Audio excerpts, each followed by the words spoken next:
Ladies and gentlemen, welcome back to episode 2 of the Koop'd podcast. The podcast that has finally downscaled their audio to mono, so you can hear me coming out of both your headphones this time. Amazing. I am your host, as always, Koopa, and joining me this week, friends, is a prophet. He is the host of the Glentendo podcast, the founder and proprietor of the Glentendo circuit, and most importantly, the only man on Twitter whose tweet has at least one like on it at all times. Ladies and gentlemen, please give a warm Koop'd welcome to my friendo, Super Glentendo. Glenn, my man, how are you? Dude, that's the nicest introduction I've ever gotten to anything in my life. I try, man. Thank you for having me on. It's actually an honor to be number 2, second guest on your podcast. Cam was a perfect number 1. Like, I think that was like your perfect first guest because you guys have so much in common and all that stuff. Cam is the best. But number 1 is always like, you know, it's quicker, it's easier. Everybody loves number 1. But we all know number 2 is the shit. You know, I can't argue with you on that. That's anatomy. Like, you had to pay college credits or, you know, money for a college course to learn about that. But number 2, bro. I know it's crazy. You know, if we're going by baseball terminology, number 2 is where you put your best hitter.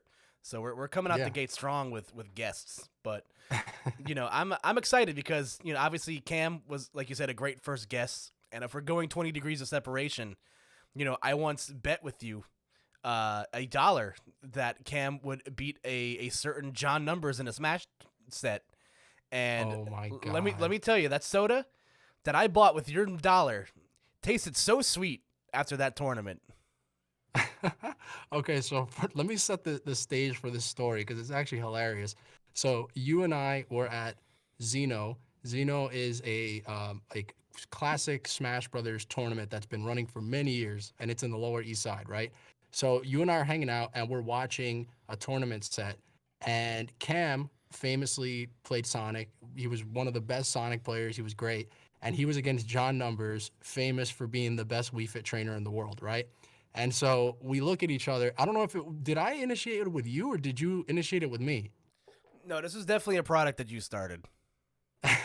Okay, so I guess I turned to you and I was like, I bet you $1 that Cam was gonna lose right here. And like right after I said that, he spring rides John Numbers and just roofs him off the top of the stage. And I'm like, oh no, like now I'm done. Like once he did that, I was like, oh, I'm losing this $1, man. I mean, at least it was a very quick acceptance. You know, you very quickly realized what was going on around you. To be fair, I bet on John Numbers, but if there's anyone I want to lose more in that set, it would be John Numbers.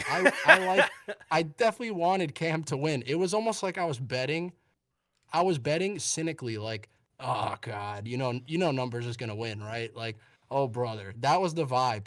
So I was happy. That's one of the happiest dollars I've ever lost. We love that. So I did this bit last episode. As I previously stated, I'm a big consumer of podcasts. It's one of my favorite mediums. And one of my favorite podcasts is hosted by actress, comedian, and writer Whitney Cummings. And she does a bit at the beginning of all of her episodes where she asks their guests what their relationship is, if they're friends or not. And I think it's awesome because it leads to a much more authentic interview. You know, you don't want to call someone your friend and then they hit you with the "I'm not your friend" guy, and then you go down the bit ladder. But I'm merely doing this just for my own, you know, self-worth and to help me sleep at night. So Glenn, on record, for the audience, could you please tell the class if we're friends or not? I love how you designed a podcast to prove to people that you have friends. And it's like, all right, let me start with Cam so I could get that one, get maximum clout off of Cam admitting publicly, yes, the rumors are true. I am friends with Koopa. And now I'm honored to be the double or nothing, to double up on Cam and be like, all right, you need my clout to admit that I'm friends with you. So here I am. I'm going to admit that not only are we friends, I'm going to do you one better than that. I consider you one of my best friends in the whole world. Out of everyone I've met over the course of like the my adventures in the Smash community, there are a few people where I'm like, oh, I've made a lot of friends. Obviously, it's me, but out of some of them, there are some people, there are very few people where I'm like, I feel like I'm gonna be friends with that guy for the rest of my life. You're very much one of those people, and I think it's because we can talk about video games and Smash and Nintendo and all that dorky stuff, but you're one of the few people that I know that I met through Smash that knows a lot about like pop culture and movies and music, and we can kind of just. I feel like when we hang out, sometimes we don't even talk about games at all. Like we talk about a bunch of other stuff that we have in common. Yeah, no, I 100% agree. It's funny because that's what I said in the last episode with Cam. There's definitely levels of friendship. When you meet people within the Smash community, obviously there's the guys that you'll like hang out with at your locals, and then there's the people that play the same characters as you, and then there's that one guy who's like kind of famous that follows you on Twitter, so you can like go around and tell them that they're like, yeah, this guy's my friend. But then there's the guys like like you and Riz and Cam and a bunch of other people that I know were like, we have things in common outside of just playing video games. It just happened to be this video game that's the binder between us, and we can force our friendship upon each other. Yeah. So, Yeah. So Glenn, I will allow you to tell this story one more time. So that it is ingrained in pop culture history. So like I said, when the aliens inevitably come down from the sky and they're like, yo, what's the best podcast to listen to? And my podcast is the only one that exists outside of the Glentendo podcast. Can you tell the public how we first met each other? I was wondering if this was going to come up. And by the way, for your sake, I actually walked into this podcast telling myself like, look, I'm not bringing this up because Kyle, I've told this story so many times that you're tired of this story. So I'm honored to be able to retire this story on record with live mics to testify, go on record with this story for the last time. So, the way that we met was actually not, I feel like we weren't friends based off of our first interaction. We were not. We were And sworn enemies. yeah, so it was my first ever Smash tournament back in like 2014 or 2015. This is for Smash 4 on the Wii U. And I had never been I had been to like one Brawl tournament like many, many years prior to that. And it wasn't like a real tournament. It was just like for fun thing. It was like items on and stuff. So this was my first time going to like a real tournament with real rule sets and like real competitors and stuff. And so my round one, my first ever game at a competitive Smash tournament was on stream, and it was against you. And so for, everyone who's listening to this most likely knows Smash Brothers, but just in case you don't, to win a tournament set against another player, you have to win 2 out of 3 games, right? So game 1, we play, and you famously, of course, you played Sonic. You were probably wearing your Sonic underwear. You probably had your like little rings on. Like I don't know what you do. I actually went in Nevada. I'm actually wearing a Villager shirt that I got from Redbubble, of all things. Okay. It's very funny. So the mix-up, you tried to mix me up on the character select screen. So you went Sonic, and famously, of course, I played Link. Like both of us are. It's funny because both of us are like known in the Smash community for those characters. Like we're very much tied to the characters that we played. And it was my first time again at a tournament, but it was also my first time fighting Sonic like ever. Like no one I knew played that character. So game 1, I get bodied, right?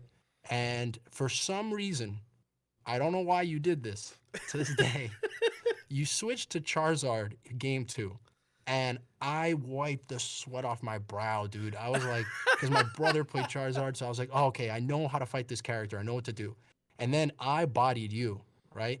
So then It's game 3, and you go back to Sonic, and you're like, okay, like, this guy took a game off me, this new guy that nobody knows, nobody likes this guy, whatever you were thinking. And then you went back to cocky mode, switched back to Sonic, and we're playing, and it's becoming a pretty close game, right? So now both of us are on our last stock, but you have a lot less damage than I do, and I'm like at 140%. So for some context, if Sonic were to have grabbed me one time at this percent, I would have lost, right? And so I'm playing the game, and as I'm playing, the timer, every game in a tournament set is set to like 6 minutes.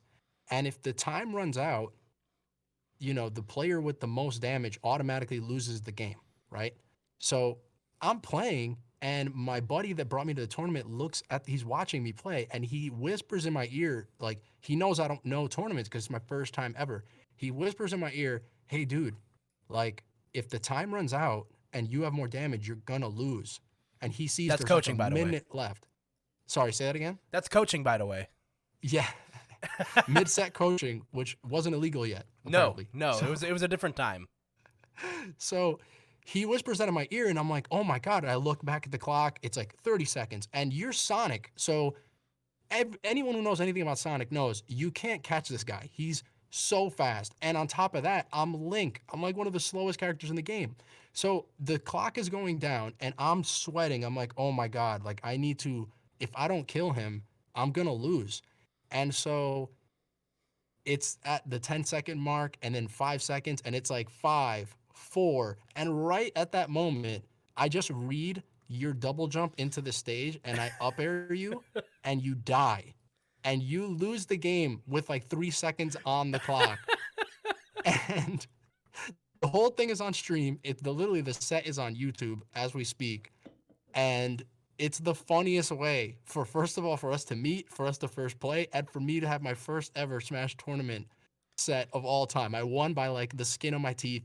And everybody, I feel bad because everyone on the stream, like the commentators, were like, Kyle, how could you drop that? Like, all you needed was one grab. Like, it was so funny, man.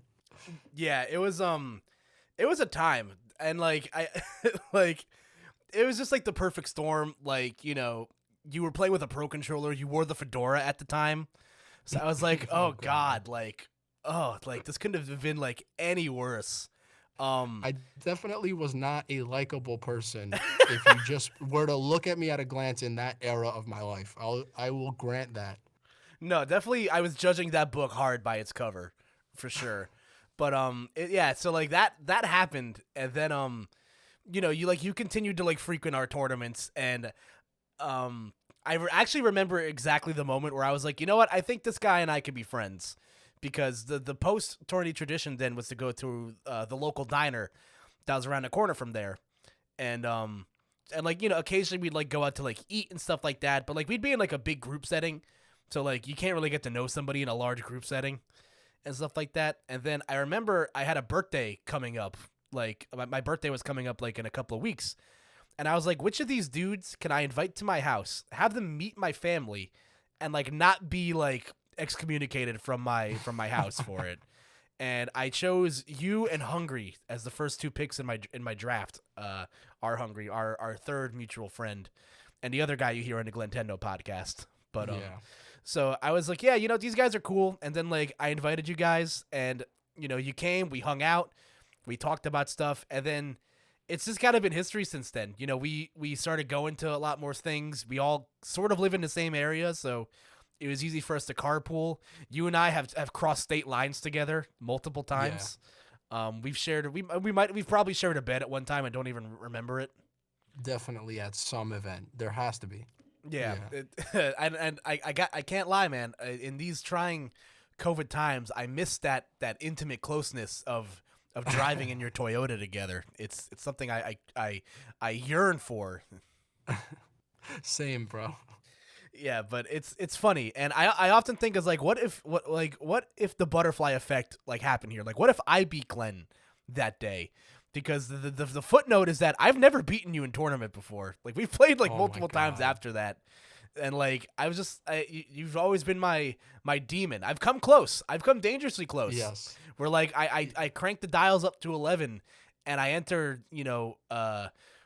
I enter into whatever Cat Mario was in that in the Super Mario 3D World trailer. I drink Mike's Secret stuff from Space Jam. You know, Yeah, the third eye was open, and even then it wasn't enough. So it was dude. That means first of all, I'm your Riz. So it's what true. Riz is to me, where I'm like, dude, I played that guy a million times, and for some reason, I got so close so many times, and I never beat him.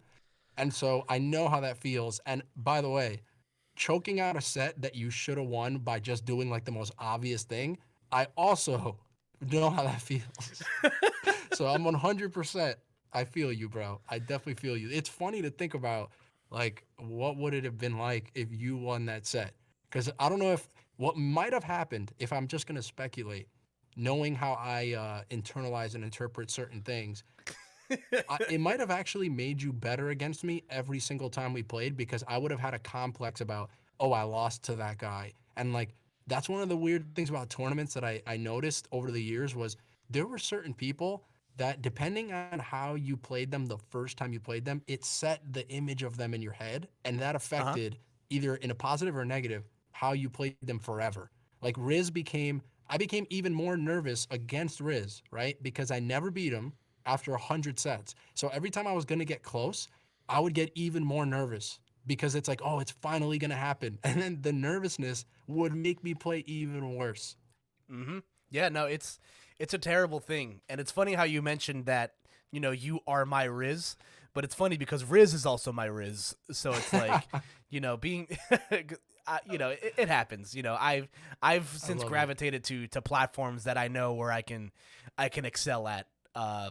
But unfortunately, you know, a deadly, you know, global pandemic has swamped us, and now we're Yes. stuck here making podcasts together. So Yeah. we're gonna get into it right now. So obviously the core of the Cooped Up podcast is that, you know, a lot of us are stuck inside, and you more so than most other people. I still have a job that requires me to go into work every day for the most part, but you've, correct me if I'm wrong, you have been working from home, correct? Yeah. So first of all, my condolences on you having to leave your house and go to work because I like you said, I've been working from home and dude, one day you'll get to that point. I have faith that you will get to that point. But once you get to that point where you're working from home, you will never want to step foot in an office again. It is the best feeling ever. So I've just been doing freelance video editing work, and whenever I have a gig that I get booked for, it's like, all right, I just wake up at 8:45. I grab coffee or water or whatever, and then I just sit down at my desk. I get to work, and there's no one hanging over my shoulder, and it's honestly the best feeling ever. Oh, I'm sure. I'm ready for it. And you've definitely worked like your fair share of interesting jobs, you know, and stuff. I think when I met you, you were still working as a concierge. Is that what you were doing? Oh yeah, dude. Honestly, if the funny thing is that if you wanted to fill like a 5-hour podcast, if for some reason you needed to fill 5 hours of a podcast, I can do that by just talking about all the crazy jobs I've had. The one you're talking about, I was a room service guy at like a very fancy hotel in New York City. Yeah, that makes sense that that's like when we met because I left that job like maybe a year or two later. But yeah, I was a room service guy, and so I have a lot of stories about being a room service guy at a fancy New York hotel. Without getting too deep into it, because that's a podcast for a different day, and I'm definitely gonna hold on to that nugget. Who's the most famous person that you've run into at this hotel? Wow, that's that's a good question. Um, if I had to pick one, I would probably say Leonardo DiCaprio. That's pretty famous. That's like, Oh wow, or I didn't Brad even know about Pitt. this one. Yeah, yeah. I mean, like, it's weird to say that you met them, right? Because it's not like I shook the guy's hand and I'm like, "What's up, Leo?" And he's like, "Oh, what's your name, Glenn? Awesome to meet you." Like, he doesn't even know my name. Like, if I saw him again, he wouldn't even know that we had met before. But yeah, obviously for me, that was like, oh my god, like this is this person. It's insane. It's just insane to see those people in real life. It's actually crazy. Yeah, you knocked on Leo's door and he answers, and you immediately respond with "Sell me this pen." Yeah. If you know the reference, you know it, and if you don't, go watch a movie. Speaking of God, which, I How much do you love that movie, by the way? Real That's one quick of my aside, favorite just movies, I think, of all I time. I was crazy about it, dude. It's like it's so morally reprehensible, and it takes it to like 11 at all times. I could Yes. watch that movie over and over again. No, I have, and I watched that one scene, when Jordan Belfort's in the office and he's just like, "I'm not fucking leaving," and Yeah. he just lays into it, and He's, it's he starts hitting himself in the head with the microphone. Like he starts going. He literally just like de-evolves, man, into some like Cro-Magnon part of his brain. It's so good. It's so good. yeah, It's so wrong that it's good. no, I agree. Like that whole you can say that for the entirety of that movie. And one day I'll sit down and I'll talk about The Wolf of Wall Street at nauseum, because at some point I'm gonna rewatch that movie because it's fun. But Yeah. we're gonna get into our topics here. So like this is a pop culture podcast. A lot of us are spending time at home.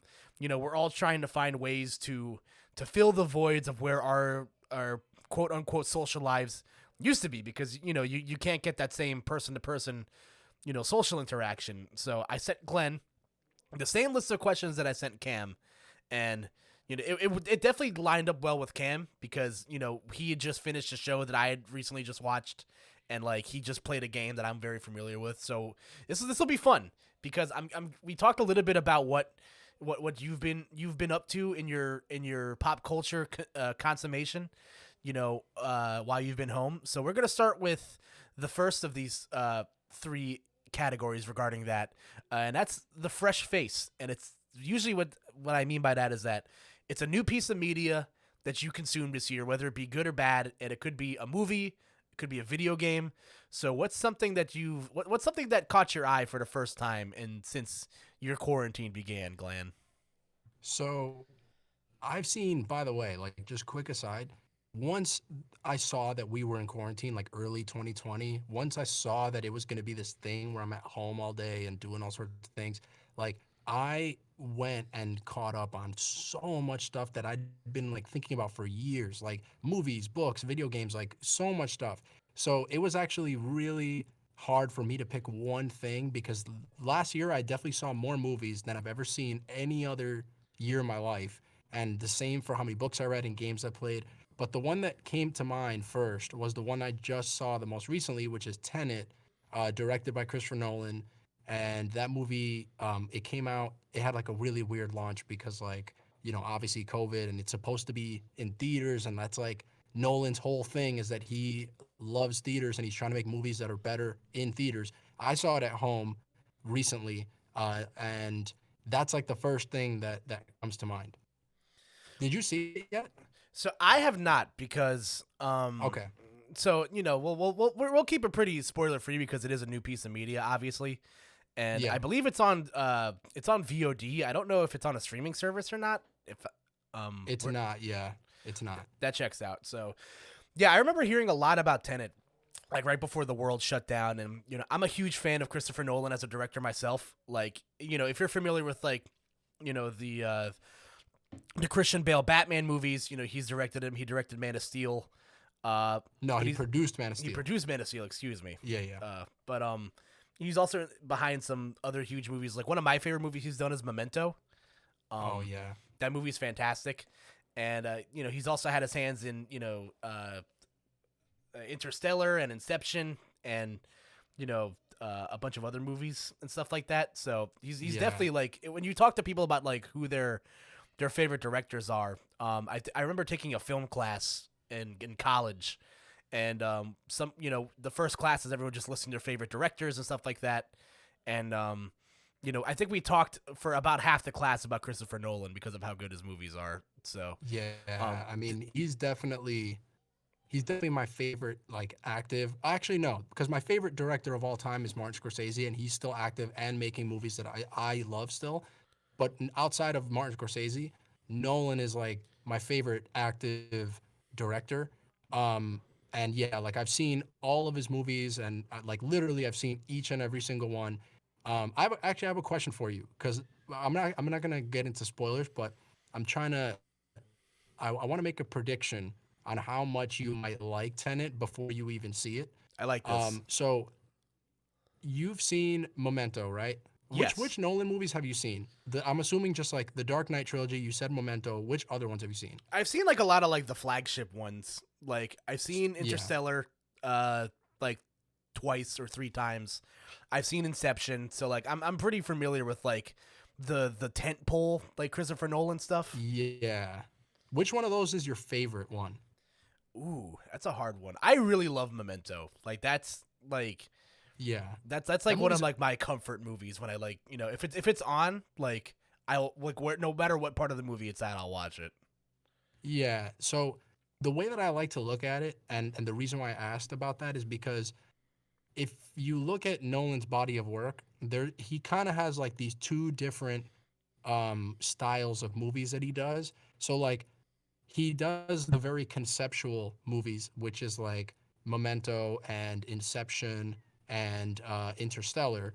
But then, and a lot of people kind of, the meme of Nolan is more like those kind of movies, like, oh, this is some crazy concept and whatever. But then when you look at like his other movies, like if you look at The Prestige and you look at the Dark Knight trilogy and you look at Dunkirk, of course, like they have similarities with each other. But the the thing that I'm noticing is that the more conceptual Nolan fans, like the Memento and Interstellar and all that, and Inception, that's more the line of like where Tenet comes in. It's not really like Dunkirk or The Dark Knight or the more story driven ones. It is very like I feel like he just this movie is like he had a really cool idea like what if a movie did this, right? And then they made the movie and the story wrapped around that, kind of like Memento, where it's like what if the movie plays backwards, like okay, so we have a Right. guy who has a memory problem and we have to build all these things to sell you on that concept.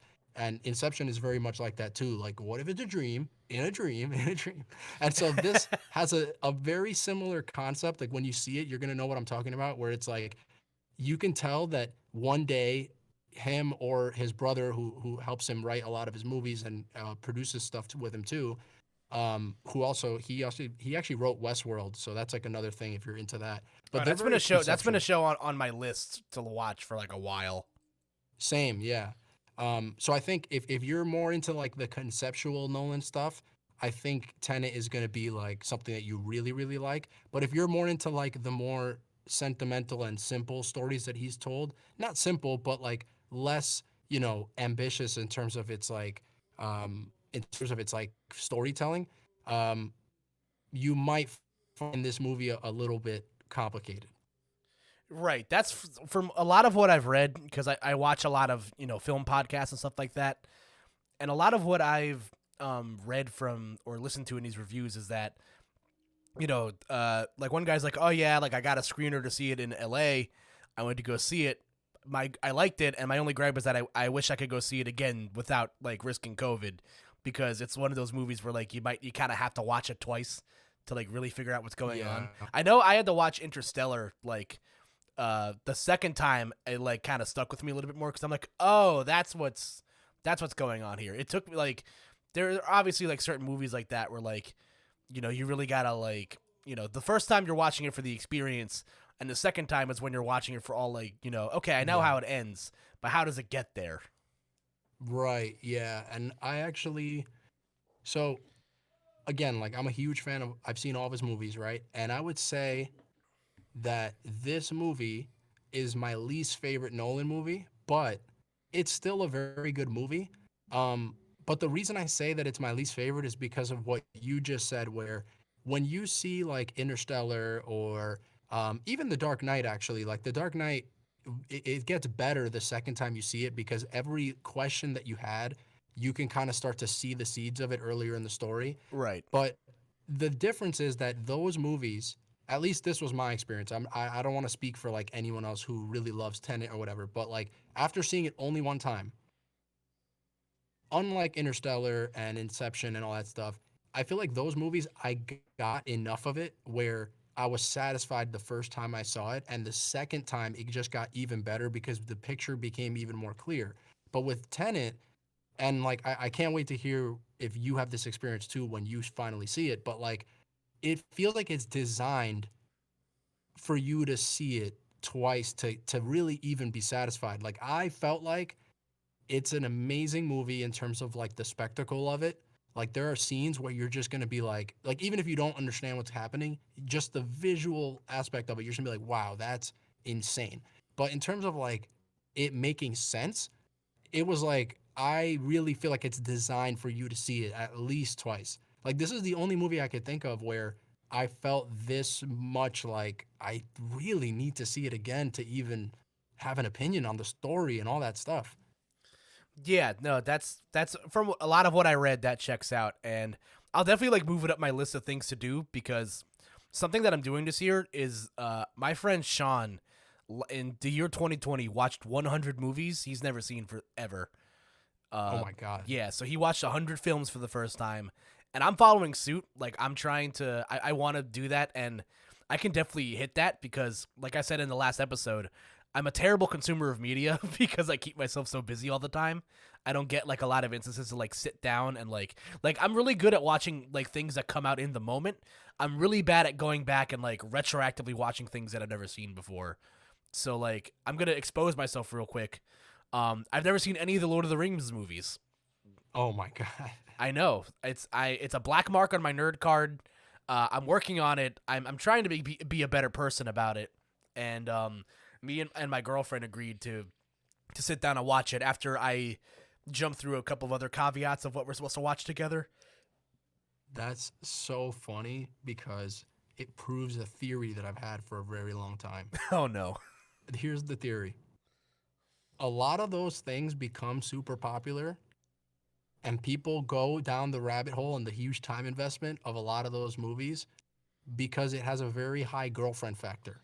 So for me, Harry Potter was that. Like I saw the first one when it first came out and I was like a really tiny kid. I don't even remember watching it. That's how young I was. And I never saw any of the other ones. And then I was dating this girl and she really wanted to see all of them. So, oh, I think the last movie was about to come out or something. So she like wanted to watch all the other ones again. And so the only reason I've seen every Harry Potter movie is because of that. And the only reason I've seen every Star Wars movie is because of that. Lord of the Rings kind of slipped through the cracks there, but like that is so funny. Everyone I talk to is always like, "Oh, you know, me and my girlfriend like we went down this journey together. If it was either of us by ourselves, we might never have put in the time." Yeah, that's definitely very true, and I'll definitely like, you know, me and my partner have definitely gone down like a very steep rabbit hole of films. You know, I made an agreement with her that I'd watch all of the Harry Potter movies with her, if she watched all of the MCU films with me. So she Oh definitely wow. got like, yeah, she definitely got the shit end of the deal because there's obviously like three times more movies in what I made her watch, but we're compensating because you know I also have to watch like Sherlock and all of the Lord of the Rings movies with her, and by then we might be even, but that's still to be determined. If there is, I will talk about one new piece of media that I've consumed, and it's actually ironic because it's a movie I just recommended to you to watch for the first time because I just watched it for the first time, and that is the Taika Waititi vehicle, Jojo Rabbit. Oh yeah, that movie looks awesome. I really want to see that. Yeah, so I'll be quick about it because this movie came out in like a really like busy Oscar year. It came out in like 2019, and like that year for movies was like really good. Which sucks, you know, considering where we are now and how I think one of the last movies I saw in theater was Sonic the Hedgehog, and we're just gonna leave it at that. But My condolences. yeah, but no. So Jojo Rabbit was, you know, a critically acclaimed film. You know, Taika Waititi is like, I think it's probably his best work, of what he's done as a director. The movies, I am a huge fan of period pieces.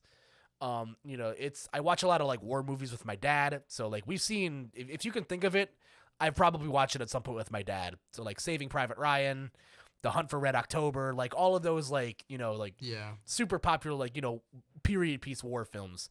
And Jojo Rabbit takes such like an interesting twist on it because you're seeing World War II through the eyes of, you know, a child. And you know, it's really fun. Taika Waititi, like he does in most of his films, he plays a character in the movie. So he is actually playing the role of Adolf Hitler, which is really really funny. Um, and he's great in that role. The movie's shot beautifully. The story's fantastic. Um, it's a really different take on a period piece. And I apologize if you hear crying in the background. There's a baby in my house right now, and he's got lungs on him, so he's.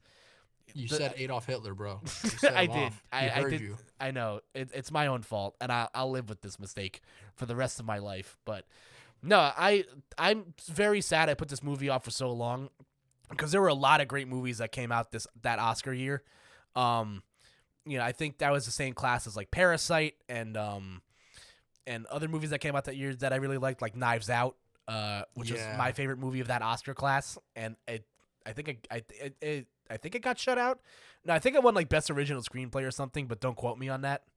Right. But no, this Jojo Rabbit was a lot of fun.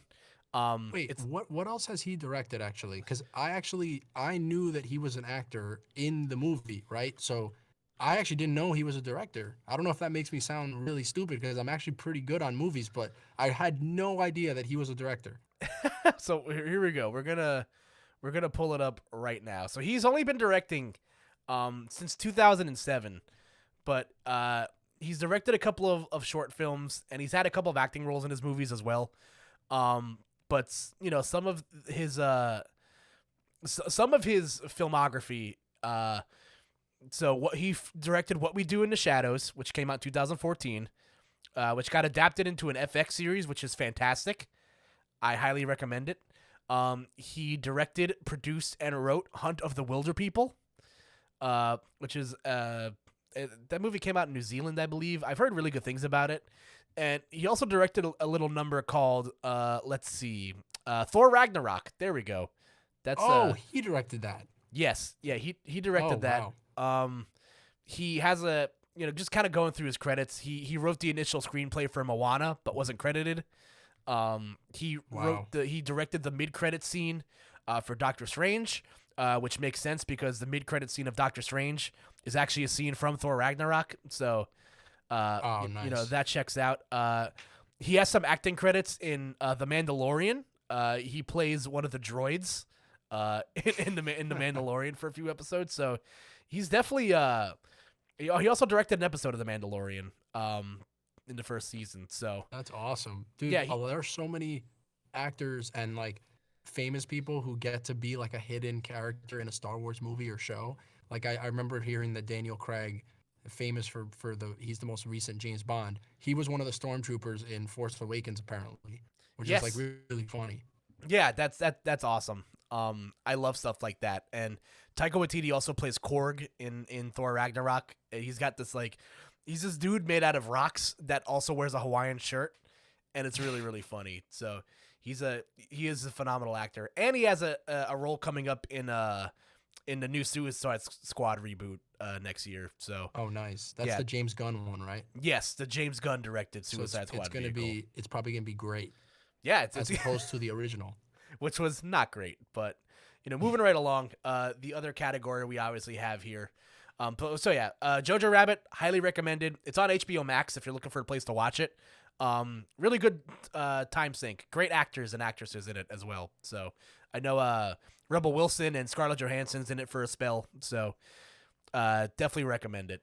So the next category I sent you was a comfort pick, which is, obviously in these trying times, sometimes you just kind of want to turn your brain off, watch something stupid that you're familiar with.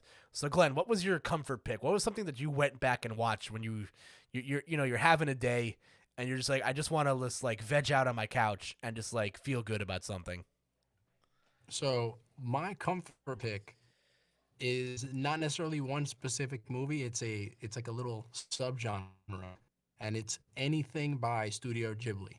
So for me, like those movies are just, I don't even know why I'm so attached to them, but like they're so like sentimental and beautiful, and like you want to like live in that world, like the way that they depict the worlds and stuff. So I saw Kiki's Delivery Service again. I saw Spirited Away again. I saw The Castle in the Sky. I saw like over the summer for my birthday, my family actually got me like this Hayao Miyazaki collection, and it's like all the Ghibli films that he directed.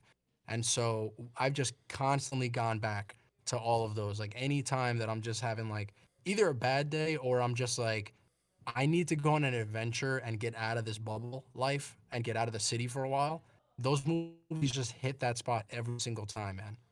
No, that's awesome. And it's funny because I know we've watched a couple of these movies together, like in theaters and stuff like that. Um, I because forgot about that. yeah, Yeah. yeah. So for context, our friend R Hungry used to work at a movie theater, so he'd get access to free movies. And Studio Ghibli every year, at least for the last 2-3 years, they do something called Ghibli Fest, where for limited amount of times they would release their films in theaters to be watched on the big screen. And I think we watched a good chunk of them. We saw, I think we saw Princess Mononoke together. We saw Spirited Away together. We saw Lupin the Third. Yeah, Lupin the Third. We watched a lot of like the flagship, like very popular ones. Lupin, I feel like is a little bit more of a deeper cut, because it is one of the earlier films. But it was still absolutely fantastic, and I'm glad that you brought that up because we're not sponsored by HBO Max, but I have been spending a lot of time in their library, because I went back and obviously when I'm having one of those days. I totally get you. You want to just kind of get lost in an adventure for a while. And there is a couple of Ghibli movies that I hadn't seen in a long time that are now all available on HBO Max because the entire Ghibli library is available there, for your selling point. And I think it was back in May. I forget when I watched it, but it was like the middle of the afternoon, and I'm just like, I want to like watch something fun. So I rewatched Ponyo for the first time since I was a kid, and that movie is so cute. Like I can't. It's adorable. Like Ponyo is like this like little like fish girl, and she like she ends up like finding her way to like a village and stuff like that, and she like falls in love with like a boy, and she loves to eat ham, and like it's such a cute movie. That one is also very strange because it's one of the ones where the art direction is like a little different. Like they tried a lot of different stuff with that specific story. Like there's like colored pencil aesthetic in some parts of the story, and it's like it's one of those Ghibli films where they branched a little bit outside of like their comfort zone. Like anyone who could rewatches it, it's one of the more modern ones. I think it probably came out like 10 years ago, but for Ghibli that's considered modern. But yeah, there's like scenes that are more like color pencil-y, and like I'm not even really sure how to describe it, but yeah, that one stands out because of that stuff. Ponyo released on July 19th, 2008. So the movie's actually Okay. it's an old movie. It's a teenager now, which is crazy. It's 12, yeah. Yeah, almost getting close. But no, it's awesome. And one of my favorite things like about Ghibli movies is that they always have like A-list like stars like as some of the voice actors, which is like if you're watching the Yeah. movies dubbed at least, it's just kind of crazy because like if you like reading through the list of I like watching the Ghibli movies dubbed just because I feel like it's like nostalgic for me for some reason because I watched like Spirited Away dubbed when it was on cable and stuff like that. Yeah. And like just kind of like listing off some of the people that like voice a character in this movie. Like there's Noah Cyrus, who I believe is Miley Cyrus's like older or younger brother. I'm not exactly sure. Oh, am I getting correct? I might be wrong on that, but oh no, he was I think they were in oh yeah, okay, it's the fifth child of Billy Ray and Tish Cyrus. Yeah. So there's a Cyrus connection there. But Yeah, I know Howl's Moving Castle. The protagonist is Howl's played by Christian Bale, and it's one of the reasons I know that is because way back when like Nolan was tying this back to Nolan, but when the Dark Knight trilogy was still like coming out, I remember before the Dark Knight came out, I saw Howl's Moving Castle for the first time, and I saw it after Batman Begins, and there's a scene in Howl's Moving Castle where he does the Batman voice in the movie. And it's like, Yes. I always tell people, like, this, first of all, it's Christian Bale who does Hal's voice, but he does the Batman voice. And they're like, where? It's like there's this scene where he comes back from like where like the beginning of the movie, you'd have no idea what Hal does. He's like always away, and the story's more centered around the character that gets turned into an old lady and stuff. And so Hal magically appears, but he looks really messed up, and like there are feathers coming out, and he's like some kind of beast. And the girl comes to go say to like talk to him and see if he's okay. And if you go watch that scene again, he literally does the Batman voice. It is so funny, man. Yeah, it's amazing. Also, just to correct myself, I said he when Noah Cyrus earlier. It is a she. I apologize for that. Gotcha. So, but yeah, there's Frankie Jonas is in this. Tina Fey and Matt Damon voice characters in this movie. Kate Blanchett and Oh, Liam wow. Neeson are here. This is for Ponyo? Yeah, it's Oh, crazy. wow. I didn't know all that. Yeah, and like Ghibli's like they've dipped their hands into some like successful people. Like one of the ones I just recently rewatched again was The Wind Rises, which is one of the more like Yeah. newer popular ones, and like Haley Steinfeld and like John C. Reilly are in it. So like they're really they really like they don't mess around with the budget there, but that Yeah, again. that one's really cool because I actually just saw that one for the first time, like again over the past year. And yeah, that one is like it's like just a straight up like story, and apparently it's like based off a true story. Like it's based off this book about the guy who actually invented this specific type of fighter jet that was used in like the a lot of wars in Japan and stuff. That one's a really cool one. Yeah, for sure. So, like I said, if any of these movies spark your interest, they are all available on HBO Max. So definitely check them out. They're great like date movies. Like they're great everything movies. Like, not all movies like translate well to certain settings. Like I wouldn't put this movie on in the middle of a party, like unless it's like what the people want to watch. But like, Yeah, you want to put Wolf of Wall Street on in the middle of the party. yes, but like it's a great like it's a great like it's a rainy day Saturday night. You're hopefully not going anywhere. You got your full bottle of Shasta and your All Rush mixtape, and you just want to sit down and watch a fun movie. You know what's funny though? I want to ask you about this. So you are shamelessly really into anime, right? you could say that. And I'm fair weather on anime. Like Ghibli is definitely anime, but I'm a super like some Ghibli films are in my top 10 movies of all time. So I'm not gonna say I'm not an anime fan or anything, but I'm just not as like a weeby as most people, especially in the Smash community, where like I watch a lot of serialized anime. And one of the things I've heard a lot is some people who are into like more traditional anime, like if you're into like Dragon Ball or you're into Naruto and like that kind of stuff, I've actually heard a lot, and tell me if if you've heard this too, like that little section of like anime fans, some of them surprisingly don't like Ghibli films because they're very like I guess for them it's like there's no action. It's not about like powering up and fighting and stuff. Like a lot of their stories are just very like sentimental and just very like stories and it's not combat and stuff. But have you heard of that? Like is that something that is real? This is news to me personally. Cause it's weird to me because when I think of like, shows like that, like those high octane, like, shonen, like, action anime like Dragon Ball Z and Naruto and, One Piece and stuff like that brings me back to my childhood and like watching Toonami, like growing up, because that's where like a lot of people's like first exposure to these shows were before there was streaming services and stuff like that. And I'd always remember like, that's on cable. That's where they'd show like Spirited Away. That's where they'd show Howl's Moving Castle. That's where they'd show My Neighbor Totoro. So like, I would argue I would like those movies more personally if I like those animes like that. But I think it also just comes down to a genre thing and also maybe like an attention span thing, because those are like, 20, 25 minute, episodes like segmented up. Like it's one of those things where like you might not always have the attention span to sit down for a movie unless people are beating the shit out of each other. So that's just my take on that personally. But yeah, I'm very nostalgic for like those older Ghibli movies like Kiki's Delivery Service and stuff like that. Yeah. So like,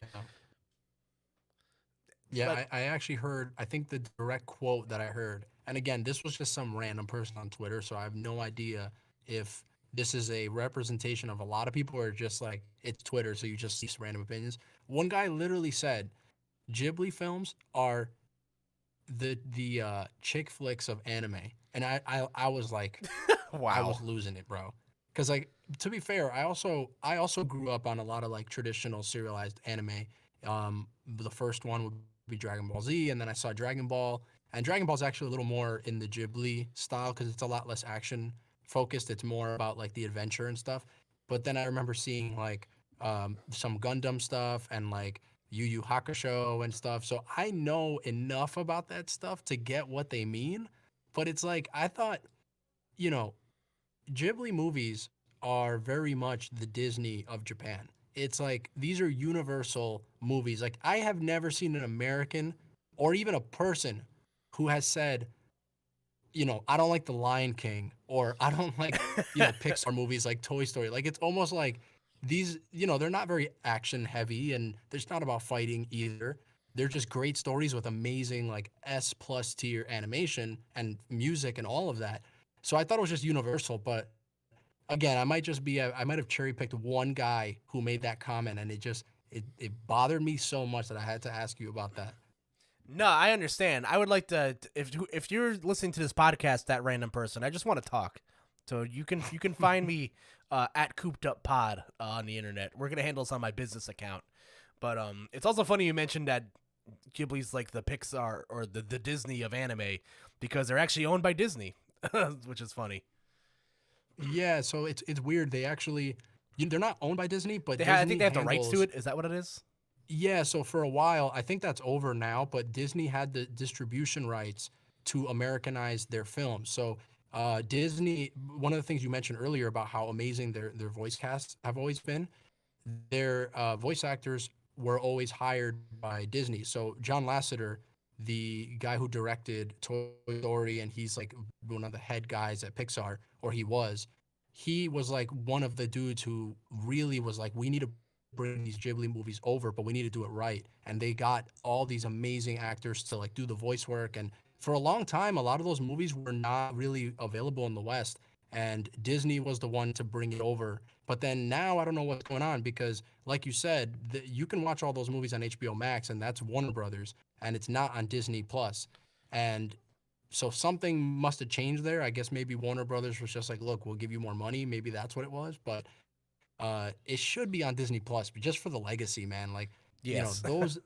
It's really like the torch of animation, and like I'm a huge animation nerd. We don't have to get too into that, but like I recently studied like a lot of the history of Walt Disney and Pixar and all that stuff, and like, Hayao Miyazaki and Ghibli are very much the modern torch bearers for S tier, like godlike animation and classic, animated films. No, for sure. But yeah, these movies come highly recommended. They get that cooped up seal of approval. Yeah. But moving on, the third, at least the big tentpole I have here is the Hobby Lobby. Like most people, you're either baking sourdough or you're starting a podcast. Is what I've broken it down to. There is nothing else you can do in quarantine. But Glenn, what's a hobby that you've either you might have done this a long time ago and you just recently picked it back up, or what's something that you've been exploring, or something that you want to learn as we continue on into month 10 into 11 of this pandemic? Okay, so first, quick aside, you just said the sourdough comment. I can't hear I can't hear the word sourdough without thinking of this one movie scene that cracks me up every single time. Have you seen Me, Myself, and Irene I with Jim have. Carrey? Yes. Okay, so right in the beginning of the movie, right? It's Jim Carrey being Jim Carrey, right? And there's a woman at the checkout line, right? And she's like, he like creeps up and he's just doing Jim Carrey crazy stuff, and he like sees what she's buying and he grabs it and then grabs the store microphone and he reads out like Vagisil, aisle 5. Like someone's baking a loaf of bread and I think it's sourdough. That line, that line just killed me, man. Like I can't hear the word sourdough without thinking of that stupid line. But um so it's like some yeast infection joke. I don't know. Anyway, so Yeah. the obvious hobby that I started was that over the summer I started a podcast. And so my tag or my little persona in the video game sphere is Glentendo. My real name is just Glenn, but it's a Nintendo podcast. And so that was something that I had been wanting to do for a long time because if I'm just going to be completely transparent, it's what Larry David would call a spite cast. It's literally I started this podcast because I used to have a job where I was driving around a long time every single day. I was hours and hours in the car. So I would just go through podcasts, right? And I found that the best gaming podcasts, like these two podcasts that I really liked, they weren't Nintendo podcasts. They were like this one PlayStation podcast, and this other one was just like a general gaming one. And they would never really talk about Nintendo. And those were the best podcasts that I would listen to. So I was like, dude, someone needs to do like a really good Nintendo podcast. And so I just took it upon myself to do that. And so the quarantine just like things lined up, and obviously I had a lot of time, and it's the first time I ever did a podcast or did anything like that. But I was like, you know what? Let's just do it. And it's been going for like 4 or 5 months now. So that's like the new hobby or the new thing that is always on my mind that I've been up to. No, and that's awesome, man. I'm obviously like, you're one of my best friends. And I obviously want to support my friends in any endeavors that they choose to do. And, you've been a guest. I will argue you're a top tier podcast guest because I've had you on the other podcast I was doing, Gloves Off, a handful of times. Oh, I forgot about that. Yeah. Wow. Yeah. No, I did another podcast for about 2 years with myself and my friend Chris. Shout out to Chris Elodian. Yeah, we did that pretty much almost every week for like 2 years where we just talk about Smash news and try to branch out into general gaming news. And, since we both got pretty busy and, he's doing his own thing and I'm doing my own thing, we're obviously, he's killing it. And I decided to launch my own podcast. But you make a great podcast guest, and your podcast is great because I might just be biased because I love Nintendo and you're obviously my friend.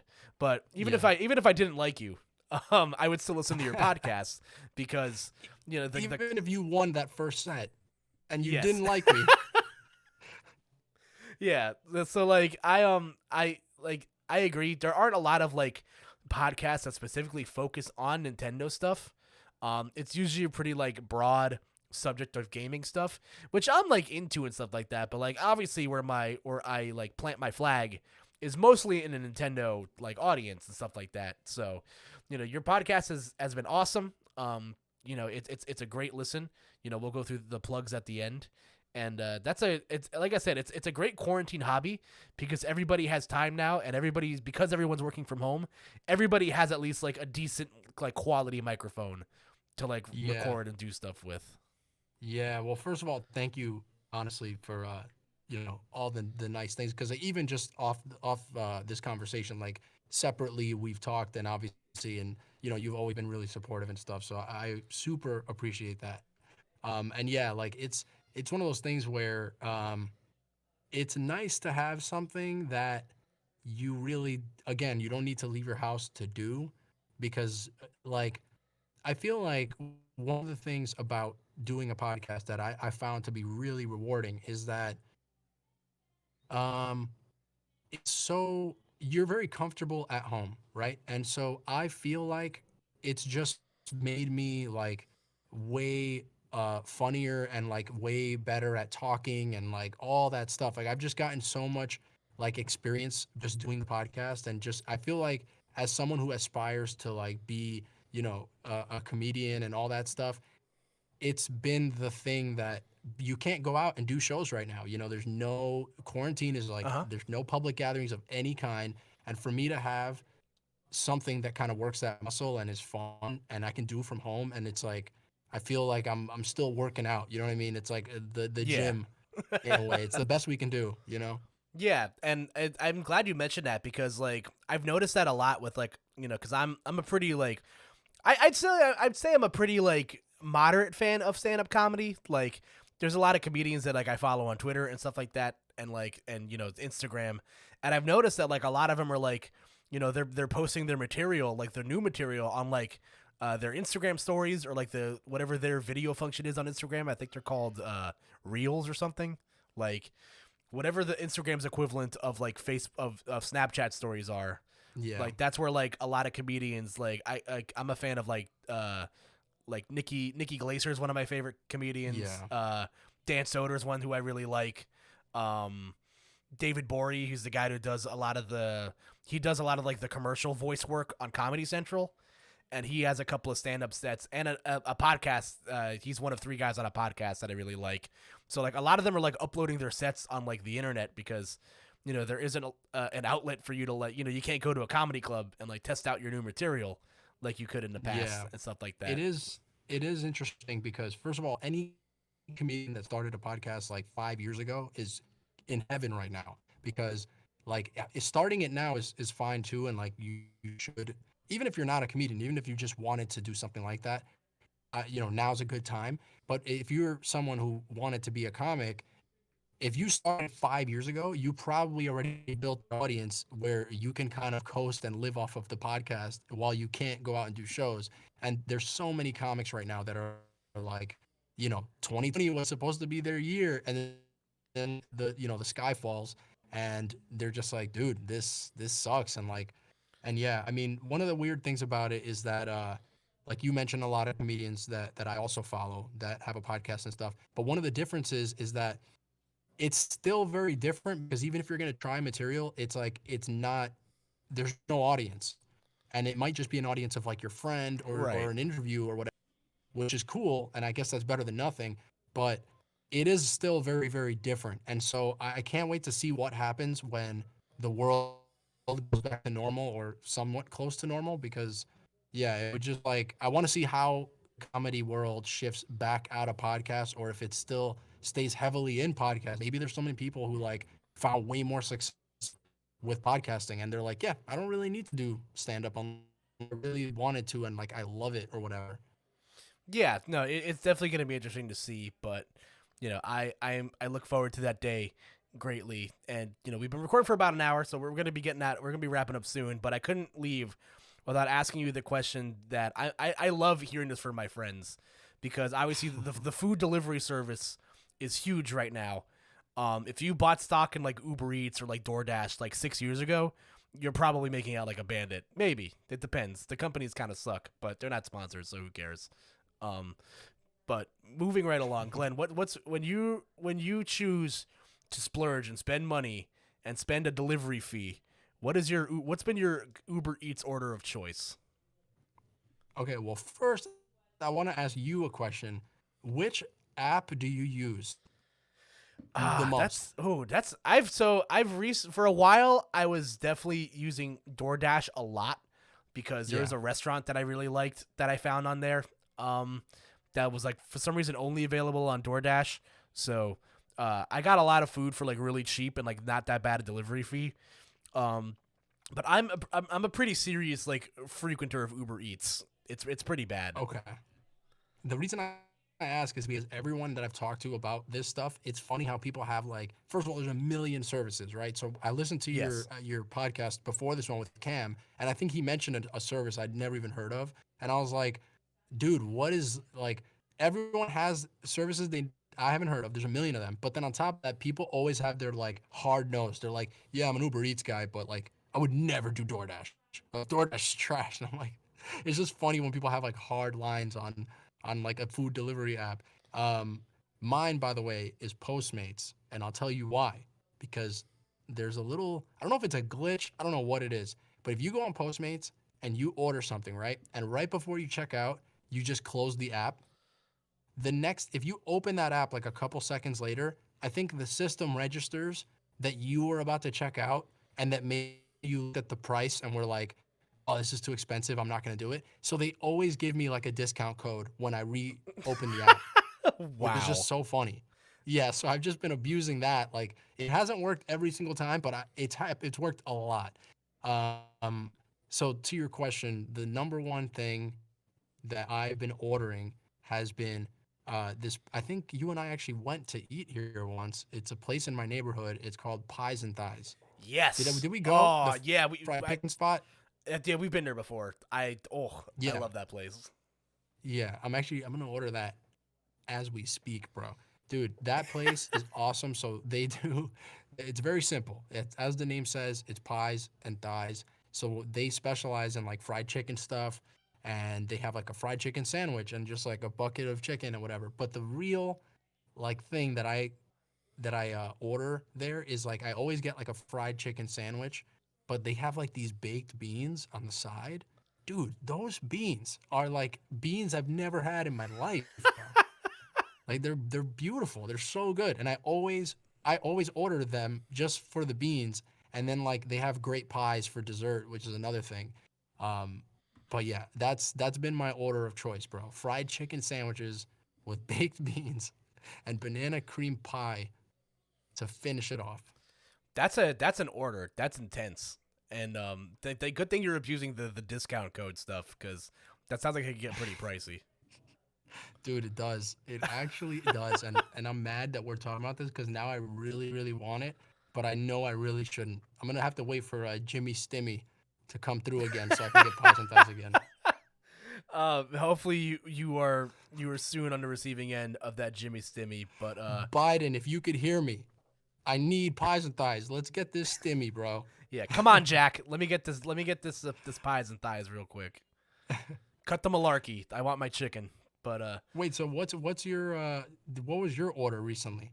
so I've been So so I've recently been on this kick where I haven't been eating meat or chicken. I've mostly right. I've only been eating fish. So my options are pretty limited, but it's not too bad. I'll tell a story of a place that I was ordering from before I made this lifestyle change. And it was Mighty Quinn's Barbecue, because if there's one thing that I lack in my area is a good barbecue spot. I think there was a barbecue spot open like in my town, less than 5 minutes from my house, for maybe like 2 months. And it was really good. Like the food was awesome. It was cheap. It was a walk-up window. It was like a real good mom and poppy place. But then it just like magically shut down. So they opened up this barbecue joint that was like close to me, and like they've got like, they've got like platters and stuff like that. They've got great mac and cheese, a variety of great sauces. I love, like, barbecue is like one of my like guilty pleasures. Like whether it's like a chain restaurant barbecue, like Famous Dave's or something like that, or even like the high end stuff. Like I don't know if you've ever been to Dinosaur Barbecue in Manhattan. no, I never even heard of it. Yeah, there's like one location like outside of the Prudential Center in Newark, and there's one in Manhattan that I've been to a couple times, and it's so good. So if you live in like the Clifton, New Jersey area, like anywhere off of like Route 3 in that area, I highly recommend Mighty Quinn's Barbecue. It's a little expensive, but you're getting like good quality barbecue for your price. So, Bro, next time you interview someone on this podcast, do me a favor. Just let them know ahead of time to come with a full stomach, bro. I am so hungry right now. This is insane. Like now I'm like thinking about barbecue, thinking about pies and thighs. You messed up, bro. You gotta have that disclaimer. You gotta make sure people are well fed. yeah, I'm here to do two things. That's to make you hungry and to make you say that you're my friend to my face. But we're gonna start wrapping things up right here. So I'm gonna boot up the outro music just a little bit here. You guys can hear that. So Glenn, my friend Doe, I gotta stay on brand. Thank you so much for joining me today. This episode is gonna be coming out this coming Saturday. So you guys can look forward to that. So Glenn, where can the people find you? Go ahead and plug your stuff.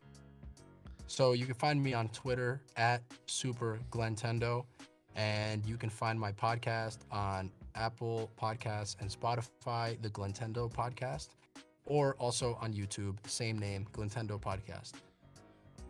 Awesome. Yeah, definitely check it out. And also check out the Glentendo Circuit every Sunday on twitch.tv/Masterhand Gaming.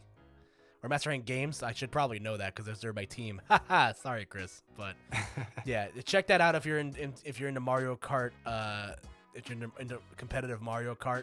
And check out Glenn's podcast if you're a fan of that. And who knows? You might be hearing a certain someone popping up on that podcast soon. Foreshadowing is what the kids call it nowadays. But buddy, thank you again for joining me. No, thank you, buddy. And also, it's been great to do a podcast where I didn't have to talk about video games. It's awesome. Yeah. So I appreciate you. I love you very much. You already know that, but now it's on record. And yeah, thanks again. All right. Thank you guys again for everything. You can follow us on Twitter at CoopedUpPod. Email us questions at CoopedUpPod@gmail.com. And yeah, ladies and gentlemen, we'll be seeing you guys soon. Have yourselves a wonderful night and stay safe. Bye-bye.